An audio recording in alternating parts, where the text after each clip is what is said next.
Good morning, all of you. So, my dear students, myself Monu Kumar, nursing tutor, Sri Krishna College of Nursing, Bagpat. So, students, कल हमने जैसे कि पढ़ा था respiratory acidosis, respiratory alkalosis, metabolic acidosis, metabolic alkalosis, उनके बारे में मैंने पढ़ा था, आपको डिस्कस किया था. तो आज हम स्टार्ट करते हैं फिर दोबारा से आपको नॉर्मल वैल्यू के बारे में और उनके भी कुछ बेसिक फॉर्मूला जो मैंने बताए थे. तो पहले डिस्कस करते हैं इसकी नॉर्मल वैल्यू. तीन चीज़ें की मैंने नॉर्मल वैल्यू बताई थी. सबसे पहले बताई थी मैंने ब्लड की पीएच नॉर्मल वैल्यू कितनी होती है 7.35 टू 7.45. PCO2 की नॉर्मल वैल्यू कितनी होती है 35 से 45 mm ऑफ Hg. बाइकार्बोनेट की नॉर्मल वैल्यू कितनी होती है 22 से 27 मिली इक्विवेलेंट पर लीटर. ठीक है, ये तीन नॉर्मल वैल्यू आपको ध्यान रखनी है. ठीक है, उसके बाद मैंने तीन फॉर्मूले बताए थे. कौन कौन से बताए थे कि जो आपकी ब्लड की पीएच वैल्यू होती है वो इन्वर्सली प्रोपोर्शनल होती है किसके H+ आयन के. ठीक, दूसरा मैंने बोला था कि जो आपकी पीएच ब्लड की पीएच वैल्यू होती है वो भी इन्वर्सली प्रोपोर्शनल होती है किसके PCO2 के. थर्ड मैंने बताया था जो ब्लड की पीएच वैल्यू होती है वो डायरेक्टली प्रोपोर्शनल होती है किसके कार्बोनेट के. ठीक है, ये सब चीज़ें हम कल पढ़ चुके थे नॉर्मल वैल्यू के बारे में और ये तीन फॉर्मूला के बारे में. तो आज मैं डिस्कस करता हूँ आपको एक क्वेश्चन देता हूँ, फिर आपसे पूछता हूँ कि उसमें क्या है. आपको मेटाबॉलिक एल्कलोसिस देखने को मिलेगा, क्या रेस्पिरेटरी. ठीक है, क्वेश्चन क्या है.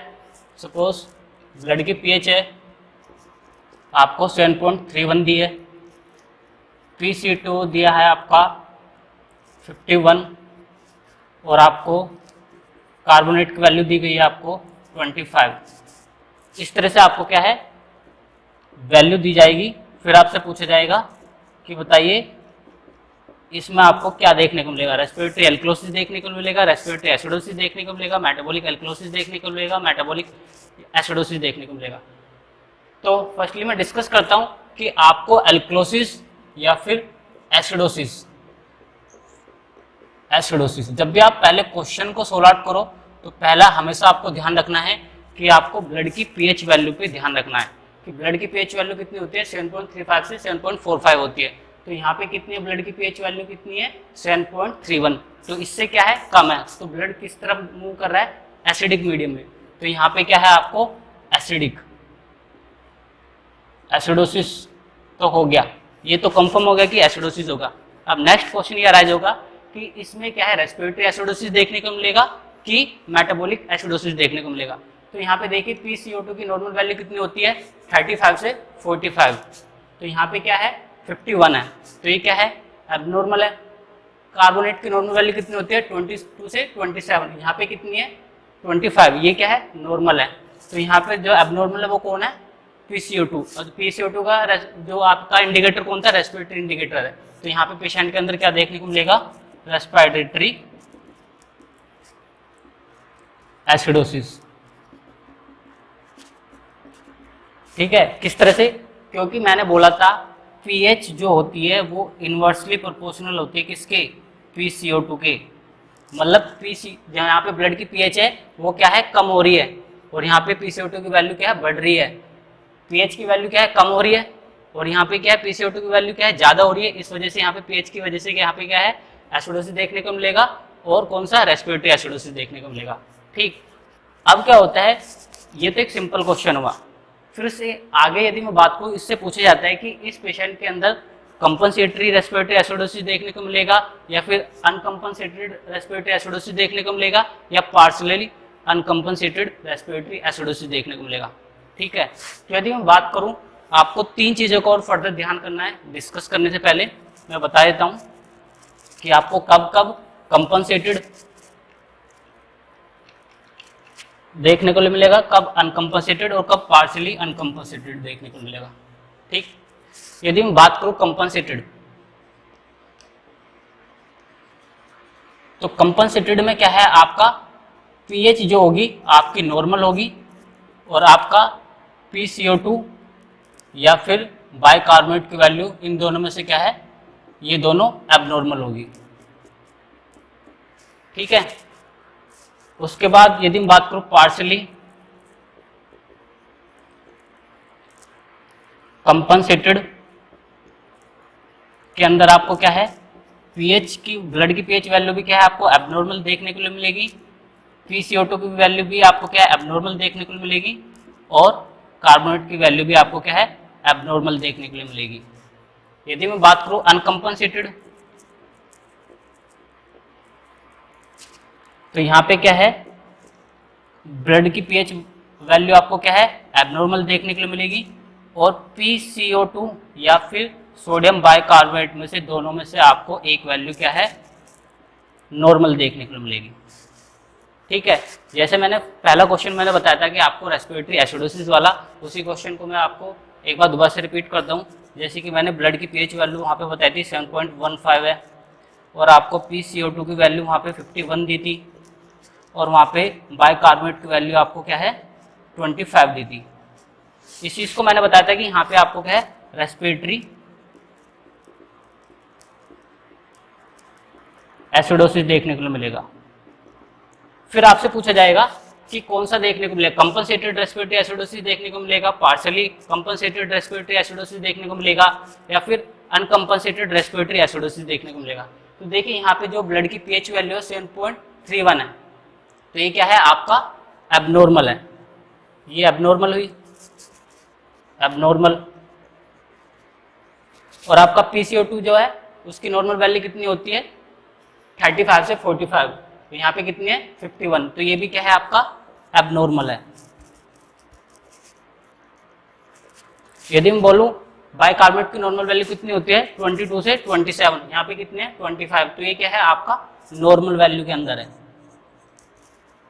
तो अब देखिए यहाँ पे पीएच की क्या है एबनॉर्मल वैल्यू है, ठीक है, और यहाँ पे PCO2 की भी क्या है एबनॉर्मल है और जो आपका सोडियम बाइकार्बोनेट की वैल्यू है वो क्या है दोनों में से एक नॉर्मल है। मैंने बोला था जब आपकी पीएच की एबनॉर्मल वैल्यू है, ठीक है, या फिर इन दोनों में से किसी की एक नॉर्मल वैल्यू मिलेगी तो इसकी क्या है नॉर्मल वैल्यू है। तो यहाँ पे आपको क्या देखने को मिलेगा अनकंपनसेटेड रेस्पिरेटरी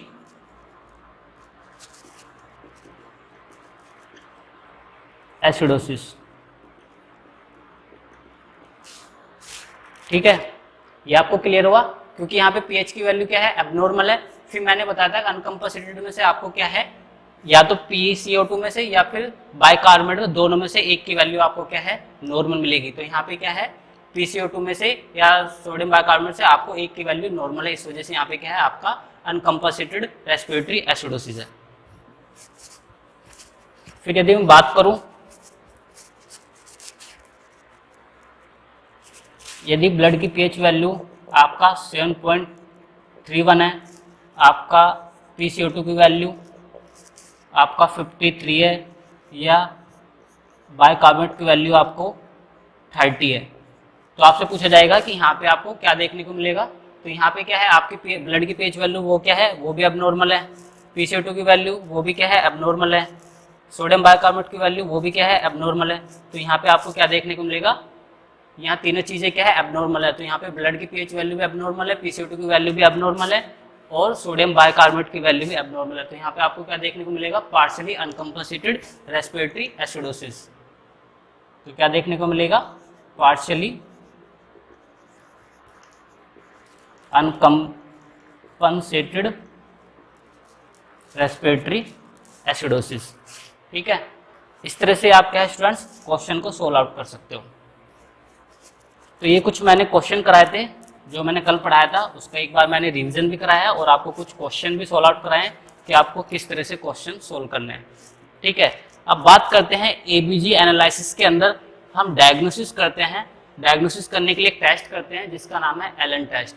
ठीक है, तो एलन टेस्ट करने से पहले मैं बताता हूँ कि एलन टेस्ट करते क्या है, क्यों करते हैं। ठीक, तो एलन टेस्ट करने से पहले सबसे पहले आप जब भी कोई टेस्ट कर रहे हो तो हमारी नर्सिंग की रिस्पॉन्सिबिलिटी है एज ए नर्स कि हमें क्या है अपने हैंड वॉश करने हैं सबसे पहले। फिर उसके बाद यदि आप पेशेंट के रूम में एंटर करते हो एबीजी एनालिसिस करने के लिए, आप टेस्ट को कलेक्ट करते हो, तो आपको क्या है अपना योर सेल्फ का इंट्रोडक्शन देना है पेशेंट को। उनसे बोलना है कि मैं आपका क्या है एबीजी एनालिसिस टेस्ट करने के लिए आई हूँ। उससे क्या होगा कि पेशेंट की क्या है एंजाइटी रिमूव होगी। ठीक है, एंजाइटी रिमूव होगी पेशेंट को, वो आपके साथ क्या है कोऑपरेट करेगा सैंपल देने में। ठीक, पहला स्टेप। दूसरा आता है तब भी आप कोई भी प्रोसीजर करने से पहले आप जा रहे हो तो आपको क्या है एसेंशियल्स जो इक्विपमेंट है, जो भी प्रोसीजर के ड्यूरेशन आपको क्या है ज़रूरत पड़ती है, तो उनको क्या है आपको एक साथ लेके जाना है, ठीक है। तो मैं बात करता हूँ कि जब भी आप एनल टेस्ट करते हो, एलन टेस्ट, तो उसमें आपको किन किन इक्विपमेंट की जरूरत पड़ेगी। तो सबसे पहले आपको एसेंशियल इक्विपमेंट, तो आपको क्या चाहिए, एक तो आपको ब्लू कलर की नीडल चाहिए 23 गोज की, साथ में आपको 2 ml की हेपेनाइज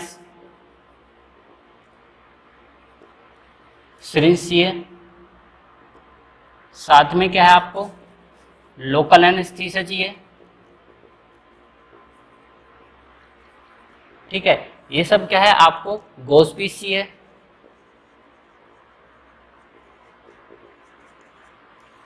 सिरिंज चाहिए, सिरिंज प्लस निडल, तो ये सब क्या है आपको इक्विपमेंट की जरूरत पड़ती है। तब भी आप कोई प्रोसीजर करने से पहले आप जा रहे हो तो आपको क्या है जो भी इक्विपमेंट होते हैं उनको आपको रेडी रखना है उस टाइम के लिए, जब भी आप कोई प्रोसीजर कर रहे हो। तो उस टाइम के लिए जब अभी हम डायग्नोसिस करने के लिए एबीजे डायग्नोसिस करने के लिए हम एलन टेस्ट करते हैं, एलन टेस्ट करने के लिए आपको किन किन इक्विपमेंट की जरूरत पड़ेगी, एक ब्लू कलर की 23 गोज की निडल चाहिए, आपको 2 ml की हेपेनाइज सिरिंज चाहिए, लोकल एनेस्थीसिया चाहिए, गोज पीस चाहिए और सिरिंज और निडल चाहिए, ठीक है। उसके बाद आपने स्टेप फर्स्ट में क्या किया, हैंड वॉश किए, स्टेप फर्स्ट में आपका क्या हैंड वॉशिंग की, आपने अपना आपको इंट्रोडक्शन कराया पेशेंट के लिए ताकि उसकी एंजाइटी रिमूव हो जाए। स्टेप सेकंड में क्या किया, आपने जो भी एसेंशियल इक्विपमेंट है उनको रेडी रख लिया। स्टेप फोर्थ में क्या किया, आपने पेशेंट को बताया कि हमें क्या है सैंपल ड्रोन करना है एबीजे एनालिसिस के लिए, तो आप कहाँ से करोगे, रेडियल आर्टरी से। हमेशा ध्यान रखना तब भी आप एबीजे एनालिसिस करते हो आपको ब्लड कहाँ से कलेक्ट करना है, आर्टरी से, ना कि वेन से, ठीक है। तो आपने क्या है रेडियल आर्टरी से आपको ब्लड कलेक्ट करना है, तो हमेशा क्या है आर्टरी को, रेडियल आर्टरी से आपको ब्लड कलेक्ट करना है, तो हमेशा पेशेंट से बोलना है कि आपको रिस्ट को क्या है एक्सटेंड करके रखना है, एक्सटेंड करके रखना है हमेशा, ठीक। उसके बाद स्टेप फोर्थ में आप क्या करोगे, आप तब भी एलन टेस्ट करते हो तो हमेशा आपको क्या है पेशेंट को बोलना है कि रिस्ट को एक्सटेंड करना है, और आपकी जो ये लिटिल फिंगर है इसको इधर होती है आपकी क्या अल्नर आर्टरी, इधर थंब की साइड होती है आपकी रेडियल आर्टरी। तो आपको क्या करना है, आपको दोनों हाथों से रेडियल आर्टरी और अल्नर आर्टरी को कंप्रेस करना है नॉट मोर देन 15 सेकेंड, ठीक है। जो आप पेशेंट की पाम है उसको बोलोगे कि आपको क्या है क्लोज करके रखनी है, और एज ए नर्स आपको क्या है पेशेंट की अल्नर आर्टरी और आपकी क्या है radial artery, index finger of thumb से क्या है दोनों को एक साथ कंप्रेस करना है नॉट मोर देन 15 सेकेंड। तो 15 सेकेंड तक आपको है दोनों आर्टरी को कंप्रेस करना है। फिर उसके बाद देखना है कि आपको यदि पेशेंट की पाम आपकी वाइटिस हो गई, वाइटिस होने के बाद फिर आपको क्या है जो पेशेंट की ये अल्नर आर्टरी है यहाँ से कंप्रेशन को रिलीज करना है। रिलीज करने के बाद यदि पेशेंट की पाम पिंकनेस हो गई विद इन 4 to 6 सेकेंड के अंदर, तो वहाँ पे क्या है आपको सैंपल कलेक्ट करना है, टेकन करना है, ठीक है। यदि उसकी पाम पिंकनेस नहीं हुई 4 to 6 सेकेंड, तो आपको क्या है सैंपल नहीं लेना है, सैंपल को नहीं कलेक्ट करना है। तो कहने का मतलब है पेशेंट को बोलेंगे कि आपको अपनी पाम क्या है क्लोज करके रखनी है, क्लोज रखनी है। फिर उसके बाद हम क्या करेंगे, अल्नर आर्टरी और रेडियल आर्टरी दोनों को एक साथ कंप्रेस करेंगे, कब तक, नॉट मोर देन 15 सेकेंड, ठीक है। अल्नर आर्टरी को कंप्रेस करते हैं उसकी ब्लड की पेटेंसी जानने के लिए, और रेडियल आर्टरी को कंप्रेस करते हैं किसी को चेकआउट करने के लिए कि वहाँ से हमें क्या है सैंपल को कलेक्ट करना है। तो अल्नर आर्टरी और रेडियल आर्टरी को आपने कंप्रेस किया 15 सेकेंड में। यदि पेशेंट की पाम, उसके बाद यदि आपने प्रेशर को रिलीज किया कहाँ से, अल्नर आर्टरी से, और उसकी पाम क्या है पिंकनेस हो गई, पिंकनेस हो गई कितने में, यदि 4 to 6 सेकेंड में, तो आपको क्या है सैंपल टेकन, सैंपल को कलेक्ट करना है कहाँ से, रेडियल आर्टरी से। यदि पाम पिंकनेस आपकी नहीं हुई तो आपको क्या है नॉट टेकन सैंपल, तो आपको क्या है सैंपल को कलेक्ट नहीं करना है। फिर क्वेश्चन आता है कि हमने रेडियल आर्टरी से सैंपल को कलेक्ट किया है, तो हम कहीं से भी रेडियल आर्टरी से सैंपल को कलेक्ट कर सकते हैं? नहीं, हमेशा ध्यान रखना जहाँ पे भी आपको रेडियल आर्टरी में जहाँ पे भी सबसे ज़्यादा मैक्सिमम पल्सेशन फील होगा, आप वहीं से ही क्या है सैंपल को कलेक्ट करोगे। तो आपने क्या है रेडियल आर्टरी से जहाँ पे मैक्सिमम पल्सेशन फील हुआ इंडेक्स फिंगर से आपने उसको कंप्रेस करके देखा और आपने देखा कि यहाँ पे मैक्सिमम पल्सेशन फील हो रहा है आर्टरी के, तो वहाँ से आपने क्या रेडियल आर्टरी से सैंपल को कलेक्ट कर लिया। कलेक्ट करने के बाद फिर आपको क्या है वो जो आपने सिरिंज ली है, जहाँ से जिस सिरिंज से आपने सैंपल को लिया है उसको आप रिकैप कर दोगे दोबारा से, और आप क्या है जो भी सैंपल है उसको पैक्ड आइस में लेके फिर आपको लेबोरेटरी में आपको सेंड कर देना। पहली और सबसे मोस्ट इम्पोर्टेंट जो बात होती है वो ये होती है, तब भी आप पेशेंट का एबीजी एनालिसिस करते हो, एबीजी एनालिसिस कर रहे हो, तो कभी भी पेशेंट को करने से पहले, मैं गोल्डन पॉइंट बोलूँगा, मोस्ट इम्पोर्टेंट पॉइंट होता है, कभी भी पेशेंट को हाइपर ऑक्सीजनेटेड नहीं करना है। एबीजी एनालिसिस करने से पहले पेशेंट को क्या है हाइपर ऑक्सीजनेटेड नहीं करना है। क्यों नहीं करना है? क्योंकि हमेशा जब हम एबीजी एनालिसिस करते हैं एलन टेस्ट, वो किस पर्पज से करते हैं? To measure the O2 and CO2 की कंसंट्रेशन को मेजर करने के लिए। तो हमेशा ध्यान रखना एबीजी एनालिसिस करने से पहले कभी भी पेशेंट को हाइपर ऑक्सीजनेटेड नहीं करना है, ये कॉन्ट्राइंडिकेट होता है। दूसरी चीज़ मैंने बताई थी, तब भी आप पेशेंट को सक्शन कर रहे हो तो सक्शनिंग करने के टाइम पे आपको क्या है हाइपर ऑक्सीजनेटेड करना है। तो दोनों अपोजिट चीज़ हो गई कि आप सक्शन कर रहे हो तो वहाँ पे पेशेंट को हाइपर ऑक्सीजनेटेड करना है करने से पहले, और यहाँ पे एबीजी एनालिसिस करने से पहले आपको क्या है पेशेंट को हाइपर ऑक्सीजनेटेड नहीं करना है। दूसरी चीज़ मैंने वो भी बोला था, जब भी आप सक्शन कर रहे हो तो वहाँ पे एक सेक्शन से दूसरे सेक्शन के टाइम ड्यूरेशन में आपको कितना टाइम ड्यूरेशन गैप रखना है? 20 से 30 सेकंड का, और मैक्सिमम कितना अप्लाई कर सकते हो? 5 टाइम्स तक आपको क्या है सक्शनिंग कर सकते हो, या फिर वो डिपेंड होता है आपका सीक्रेशन का कि पेशेंट को कितना सीक्रेशन हो रहा है। तो ये सब चीज़ें आपका क्या है एबीजी एनालिसिस हुआ। तो आई होप ये आपका जो टॉपिक है वो कंप्लीट हो गया। इससे रिगार्डिंग किसी भी स्टूडेंट्स को कोई भी डाउट हो, कोई भी क्वेरी हो, तो आप हमारे व्हाट्सएप नंबर पे कोई भी क्वेश्चन डाल सकता है, उसके रिगार्डिंग आपको इमीडिएटली रेस्पॉन्स दिया जाएगा।